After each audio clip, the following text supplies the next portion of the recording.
বন্ধুরা, আজকে তোমাদের কক্সবাজার সম্পর্কে কিছু তথ্য জানাবো। কক্সবাজার সংক্ষিপ্ত পরিচিতি। অবস্থান: বাংলাদেশের চট্টগ্রাম বিভাগের কক্সবাজার জেলায়। বিশেষত্ব: বিশ্বের দীর্ঘতম প্রাকৃতিক সমুদ্র সৈকত, প্রায় 120 কিলোমিটার। আকর্ষণীয় স্থানসমূহ: কক্সবাজার সমুদ্র সৈকত, হিমছড়ি জলপ্রপাত ও পাহাড়, ইনানি সমুদ্র সৈকত, সেন্ট মার্টিনস দ্বীপ, মহেশখালী ও সোনাদিয়া দ্বীপ। পর্যটন মৌসুম: অক্টোবর থেকে মার্চ, শীতকাল সবচেয়ে উপযোগী। বিশ্বের দীর্ঘতম প্রাকৃতিক ও অবিচ্ছিন্ন বালুকাময় সমুদ্র সৈকত, সূর্যোদয় ও সূর্যাস্ত দেখার জন্য বিখ্যাত। 2. হিমছড়ি পাহাড় ও ঝর্ণার অপূর্ব মিলনস্থল, এখান থেকে সমুদ্রের সুন্দর দৃশ্য দেখা যায়। 3. ইনানি সৈকত, পাথরযুক্ত সৈকত, স্বচ্ছ পানি ও তুলনামূলকভাবে নির্জন। 4.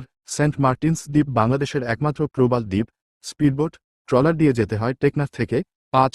রামু বৌদ্ধ মন্দির, বিশাল বুদ্ধমূর্তি ও বৌদ্ধ সংস্কৃতির নিদর্শন। বিশ্বের দীর্ঘতম প্রাকৃতিক ও অবিচ্ছিন্ন বালুকাময় সমুদ্র সৈকত, সূর্যোদয় ও সূর্যাস্ত দেখার জন্য বিখ্যাত। 2. হিমছড়ি পাহাড় ও ঝর্ণার অপূর্ব মিলনস্থল, এখান থেকে সমুদ্রের সুন্দর দৃশ্য দেখা যায়। 3. ইনানি সৈকত, পাথরযুক্ত সৈকত, স্বচ্ছ পানি ও তুলনামূলকভাবে নির্জন। 4. সেন্ট মার্টিনস দ্বীপ, বাংলাদেশের একমাত্র প্রবাল দ্বীপ। স্পিডবোট, ট্রলার দিয়ে যেতে হয় টেকনাফ থেকে। 5. রামু বৌদ্ধ মন্দির, বিশাল বুদ্ধমূর্তি ও বৌদ্ধ সংস্কৃতির নিদর্শন।